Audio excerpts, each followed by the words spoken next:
네, 안녕하세요. 미라클 건강법의 신영아 박사입니다. 가장 빨리 회복되는 저의 경험담을 여러분들하고 공유하고자 여기 좀 오늘 그런 얘기를 좀 하겠습니다. 소염 진통제는 독이다. 자, 요즘 날씨가 추워지면서 좀 갑자기 요통으로 고생하시는 분들이 많을 텐데요. 작년 초겨울쯤에 이렇게 교통사고가 좀 크게 나가지고 정말 한 3개월 동안 요통으로 굉장히 고생한 경험이 있습니다. 가장 빨리 회복되는 제 경험담을 얘기하겠습니다. 물론 이게 제 경험담이기 때문에 이 방법이 100% 정답이 아닐 수도 있습니다. 그리고 특히 그냥 단순 요통이 아닌 뭐 어떤 질병을 갖고 계신 분들도 있잖아요. 요추 추간판 탈출증, 그러니까 우리 쉽게 얘기하면 디스크라고 하는 어떤 특정 질병이 있거나 뭐 척추 협착증이라든지 어떤 전문적인 어떤 특정 질병을 갖고 계시는 분들은요, 제일 우선순위는 전문 병원에 가서 정확한 진단을 받고 그 진단 하에 정확한 치료를 하시는 것들이 맞습니다. 그래서 전문 병원을 가셔야 되는 거고요. 우리 요트를 증가시키고 우리가 혈관을 확장시키는 물질인 이 프로스타글란딘이라는 물질이 있어요. 이 물질은 우리가 열을 내면서도 또 통증을 유발하는 물질이기 때문에 통증이 심할 때는 우리가 열도 나잖아요. 우리가 그 격한 운동을 뭐 심한 등산을 했다거나 할 때 무릎이 막 일시적으로 붓거나 통증이 심하면서 무릎 주변이 빨갛게 발작 현상을 우리가 눈으로 확인할 수 있는데요. 그래서 우리가 이 진통제 중에 보면 프로스타글란딘을 억제하는 물질이나 아니면 제거하는 이런 진통제들이 있어요. 시중에 나와 있거든요. 그래서 우리가 이렇게 부어오르고 열을 내는 것들은 혈류가 회복되는 현상이에요. 그러니까 물론 그 과정에서 통증이 유발하긴 하지만 이게 꼭 나쁜 건 아니거든요. 우리의 자연적인 반응이거든요.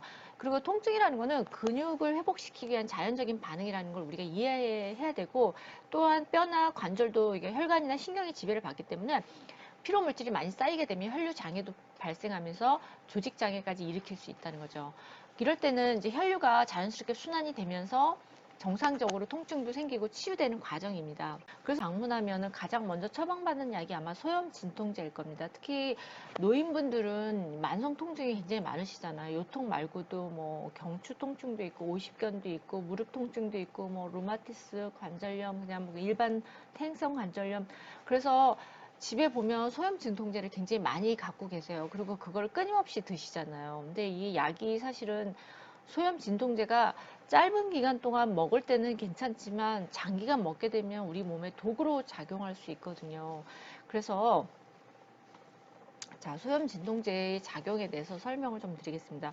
소염 진통, 그러니까 프로스타글란딘 생산을 막음으로써 통증을 억제하는 약물이라고 볼 수 있죠.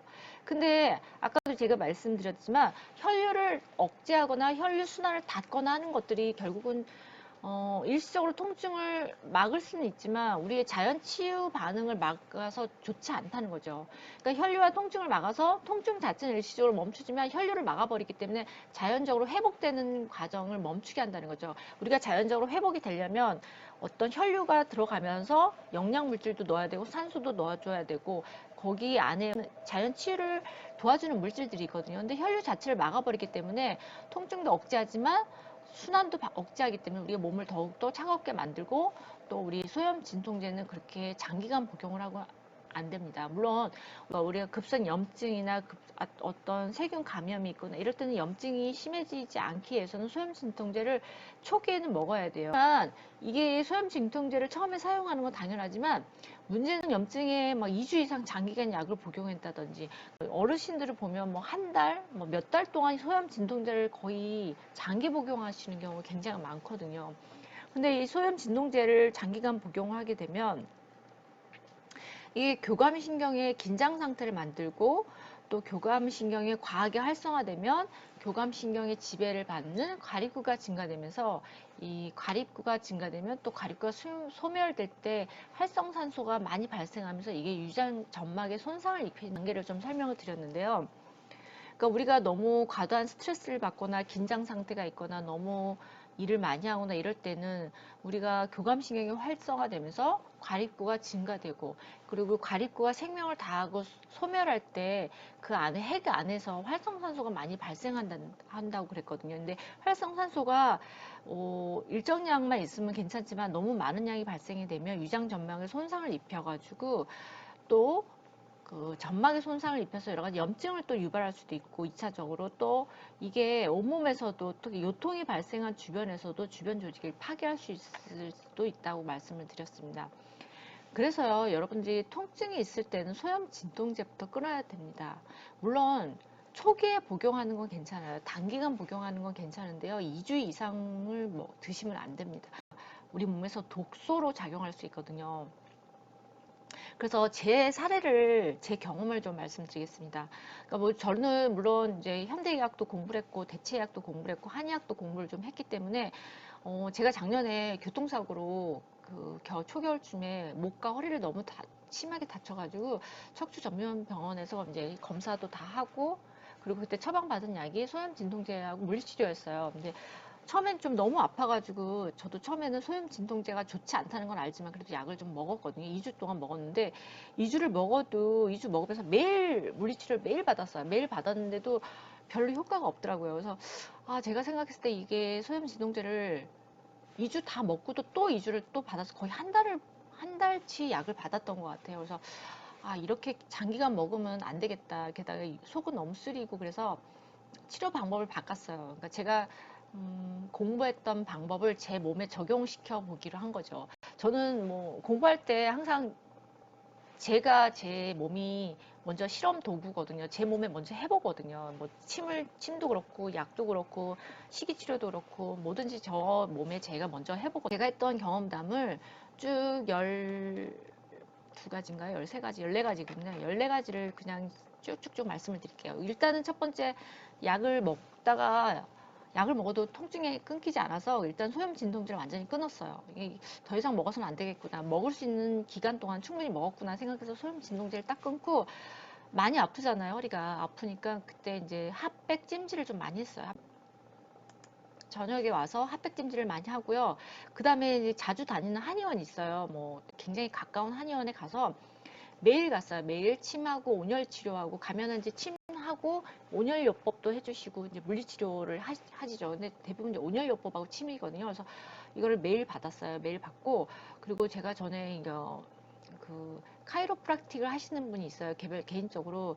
근데 이게 여러분들 아마 카이로프랙틱이 되게 생소하실 수도 있어요. 카이로프랙틱은 이제 대체의학의 한 부류인데 균형을 맞추는 거예요. 척추 교정. 아마 여러분들 그냥 교정도 하면서 저는 같이 뭘 했냐면 척추 교정을 하려면 충분히 근육이나 근막을 충분히 이완을 시키고 나서 척추 교정을 해야지 처음부터 교정을 한다고 척추를 탁 만지거나 그러면 손상이 되거나 근육이 손상이 되거나 근막이 손상이 될 수 있어요. 왜냐면 우리 몸이 일단은 엄청난 수축과 단축된 상태에서 그렇기 때문에 통증이 오는 거거든요. 저도 마찬가지로 교통사고를 당했을 때 큰 외상으로 입어서 이미 근막이 수축이 됐다든지 근육이 틀어졌다든지 척추 교정도 틀어졌겠죠. 그래서 제가 그때 받은 게 근육 치료를 먼저 받았어요. 그래서 근육을 다 마사지로 다 충분히 풀고요. 거의 한 시간 동안 근육 다 풀고 그러니까 머리부터 발끝까지 근육을 다 풀어요. 그리고 근막도 같이 풀어요. 같이 다 풀어서 몸이 충분히 이완이 됐다고 했을 때 이제 그때 척추 교정을 맞추는 거죠. 이 경추부터 시작해서 척추까지 교정을 쭉 맞추고서 이런 치료를 거의 예전에는 한 2주에 한 번씩 받았는데 이때는 교통사고 당하고 나서 거의 처음에는 매일 갔어요. 매일. 첫 주는 매일 갔던 것 같아요. 그리고 그다음부터는 일주일에 3번, 2번 이런 식으로 점점 이게 좀 줄여갔죠. 그래서 집중적으로 저는 뭐 치료가 다 시너지 효과를 일으켰지만 다른 하나에서는 한 가지 요법만이 내 몸에 맞는 것도 아니고 한 가지 요법만이 정답이 아니에요. 내 몸에는 여러 가지 치료들이 다 시너지 효과를 일으킬 수 있기 때문에 저는 제가 아는 한도에서 제가 좋다고 생각되는 것들은 제 몸에 다 적용을 시켰거든요. 그래서 우리가 보면 척추에 좋은 한약재들이 좀 있어요. 그러니까 우리 척추 근육이나 뼈에 좋은 한약재도 있고 근육이나 근막에 좋은 한약재도 있고 또 우리의 신장이 우리의 척추 뼈나 이 신장을 담당하는 주요 장기거든요. 그래서 간이나 신장에 좋은 그다음에 척추에 좋은 한약재로 해서 한약도 좀 먹었어요. 먹고 그다음에 매일 스트레칭을 했어요. 특히 중요한 거는 근막이거든요. 여러분들이 우리가 근육을 싸고 있는 막이 근막이라고 있어요. 아마 여러분 근막이 우리가 몸 처음부터 끝까지 거의 하나의 유기체로 다 연결이 되어 있어요. 큰 세타처럼 우리가 큰 세타를 입은 것처럼 근막이 있는데 이 근막을 잘 이완시켜야 되거든요. 우리가 어떤 다쳤을 때 근육만 수축되는 것이 아니라 근막도 확 수축이 되거든요. 그래서 우리가 근육을 이완시키는 것도 중요하지만 근막도 이완시켜주는 운동을 해줘야 돼요. 30초에서 60초간 길게 유지를 해야지만 근막이 이완이 돼요. 그래서 시간이 굉장히 중요해요. 한 적어도 1분 정도 한 동작을 우리가 스트레칭 동작을 하고 있으면 그 동작을 한 60초 동안 길게 유지를 하고 있는 게 중요해요. 그래야지만 근막이 충분히 이완이 되거든요. 그리고요, 특히 걷는 운동, 우리가 뭐 걷는 운동이 좋다는 얘기는 여러분들이 아마 굉장히 많이 들었을 거예요. 걷는 운동은요, 여러분들이 하루에 10분이라도 걸으려고 저는 노력을 했어요. 그래서 매일 점심 식사 후에 이렇게 햇빛을 쬐면서 한 10분, 15분 동안이라도 걸으려고 노력했거든요. 왜냐면 이게 걷게 되면은 우리가 팔과 다리를 움직이면서 모든 리듬 있게 흔들면서 걷잖아요. 이게 결국은 척추의 배열도 맞춰주는 역할을 하기 때문에 여러분들이 꼭 그럴 때 침대를 잠시 피하고 침대에서 잠을 자는 게 아니라 전 바닥에 내려와서 바닥을 따뜻하게 하고 바닥에서 잠을 잤어요. 그리고 여러분들 허리가 사실 척추는 좀 딱딱한 바닥이 허리에는 좋아요. 그래서 우리가 척추 딱딱한 바닥에서 잠을 자는 동안 이렇게 뒤척이면서 잠을 자는 동안 척추가 배열을 맞춰가거든요. 자기 자리를 찾아가는 역할을 해요. 그래서 바닥에서 잤고요. 그 다음에 베개도 최대한 우리가 경추를 받쳐줄 때 베개가 너무 높아도 우리가 척추가 목에 올라가면 척추 배열이 안 맞고요. 너무 낮아도 안 맞기 때문에 여러분들이 이렇게 딱 누웠을 때 척추 목부터 척추까지 쭉 그 수평을 유지할 수 있는 배열을 맞춰줄 수 있는 정도의 높이의 베개를 베는 게 중요해요. 그래서 그 정도 베개를 베시고요. 요즘은 베개도 기능. 첫 번째는요, 사우나를 매일 갔어요. 주말마다. 매일 간 건 아니고 주말마다. 그래서 여러분들 여러분들 동네 사우나 해수 찜질도 하고 황토 찜질도 하고 맥반석 찜질도 하고 한 5분씩 한 5분 정도씩만 찜질을 했어요. 그리고 그래서 이제 내 몸이 좀 이완시키고 그다음에 혈액순환도 되고, 그리고 지난번에 제가 면역력을 높일 때 온열요법에 대한 설명을 드렸을 거예요. 그래서 사우나를 가면은 온열요법으로 인해서 내 면역력이 좋아진다고 했잖아요. 그래서 온열요법을 그 방법으로 사우나를 매일 갔고요. 그 다음에 10번째는요, 혈액순환이 굉장히 중요해요. 아까 제가 자연치유 반응을 일으킬 때 중요한 게 혈액순환이 중요하다고 그랬잖아요. 그래서 혈액순환을 위해서는 여러분들이 걷는 것도 제일 중요하고, 그 다음에 간단한 스트레칭도 중요하고요. 온열요법도 중요하고, 여러분들이 간단한 따뜻한 차 있잖아요. 생강차나 인삼차나 뭐 이런 거, 몸을 따뜻하게 하는 계피차 같은 것들, 겨울에는 좀 이런 따뜻한 차들을 많이 드시기 바랍니다. 그리고 나서요, 11번째는요, 요통이 조금 회복되고 나서, 사실 요통이 심할 때는 걷는 것도 좀 힘들었었는데요, 요통이 좀 회복되고 나서는 주 2, 3회 정도 척추를 위한 운동을 지금도 하고 있어요, 사실. 그래서 지금도 저는 주 2회 정도는 꼭 무슨 일이 있어도 주 2회는 요가를 하거나 아니면 필라테스를 하거나, 예전에는 뭐 아쿠아로빅도 많이 했었어요. 그러니까 허리가 가장 심하게 많이 아팠을 때는 아쿠아로빅을 했어요. 그러니까 척추가 너무 아파서 심할 때는 사실 요가 필라테스도 근력이 안 받쳐주기 때문에 힘들더라고요. 그래서 척추가 가장 안 좋았을 때는 아쿠아로빅을 했어요. 가서 그냥 물에서 체중 부하를 안 싫으니까 물에서 걷는 운동 같은 거. 물론 물에서 이렇게 동작을 많이 하는데 제가 할 수 있는 한도까지만 그냥 따라 했어요. 그리고 나서 척추에 좀 힘이 생기고 나서는 필라테스하고 요가를 했어요. 유연성 운동이기도 하고 근력 운동이기도 하거든요. 특히 남자분들은 요가가 꼭 마치 여자를 위한 운동, 요가나 필라테스가 여자만을 위한 운동이라고 생각하시는데 절대 아닙니다. 특히 여자들은 근력이 떨어지기 때문에 근력 운동을 같이 해주셔야 되고, 남자분들은 나이가 드시면서 유연성이 떨어지거든요. 근데 유연성이 떨어지면 우리가 어떤 타박상이나 넘어졌거나 할 때 특히 척추를 다칠 수 있어요. 그래서 남자분들은 특히 유연성 운동을 더 중심적으로 부족한 점을 채워주셔야 되고, 여자분들은 근력 운동을 해주셔야 돼요. 자, 그래서 요가나 필라테스 여자, 남자, 남녀노소 다 추천합니다. 그리고 나서 저는 가급적 하루에 10분이라도 걸으려고 많이 노력을 했고요. 그리고 척추를 지지해주는 척추 기립근, 등 뒤에 보면 척추 기립근이 딱 서 있어요. 이 척추 기립근도 중요하지만 우리가 앞에서 잡아주는 복근도 굉장히 중요해요. 그래서 여러분들 복근 운동도 해주셔야 되고, 특히 우리가 가장 안에 내부의 코어 운동이라거든요. 내부 우리가 보이진 않지만 가장 안에 코어 운동, 코어 근력 운동이 중요하기 때문에 여러분들이 운동 꾸준히 해주시고요. 시간마다 일어나서 사무실에서 좀 걸어 다니거나 왔다 갔다 얼쩡거리거나 아니면 한 번씩 스트레칭 하거나 해서 일단 척추를 펴주는 동작이 굉장히 중요합니다. 그러니까 오랜 시간 의자에 앉아있는 자세가 사실 요통에 가장 안 좋거든요. 그리고 디스크 환자들한테도 오래 앉아있는 자세가 굉장히 안 좋습니다. 그리고 원인이 무엇이든 간에 처음에 요통이 생겼으면 여러분들이 너무 겁먹지 마시고요. 그리고 뭐 허리가 아프다고 해서 무조건 나 디스크야 이렇게 생각 안 하셔도 되고요. 사실 우리가 디스크로 수술을 꼭 해야 되는 경우는 그렇게 퍼센티지가 높지 않아요. 10%에서 20% 미만인 것으로 알고 있어요. 대부분은 여러분들 처음에 허리가 너무 무리했거나 삐끗했을 때는 일단은 누워서 계세요. 누워서 내가 좀 허리가 괜찮아질 때까지는 길게 일주일, 짧게는 2, 3일이라도 가급적이면 누워서 휴식을 취하시면 허리가 좋아지는 경우들이 많습니다. 휴식만으로도 요통이 좋아지는 경우 많거든요. 그리고 맨 마지막 14번째는요.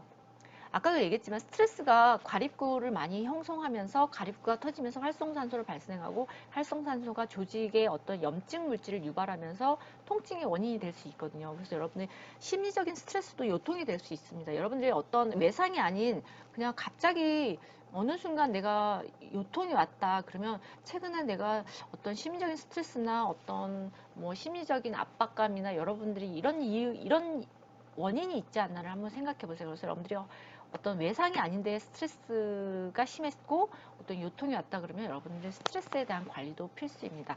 네, 여기까지인데요. 이상은 이제 제가 교통사고를 당해서 빨리 회복되는 저의 경험담이 14가지를 소개했습니다. 그래서 여러분들도 한번 실천해 보시고요. 가장 중요한 거는 여러분들이 진짜 질병이다 싶으면 먼저 첫 번째는 전문 병원에 가서 정확한 진단을 하시고 나서 그 다음에 치료 방법들을 선택하시는 게 중요합니다. 네, 오늘은 여기까지고요. 미라클 건강법의 신영아 박사였습니다. 영스랩도 구독해 주시고 이 영상이 도움이 됐으면 좋겠습니다. 네, 감사합니다.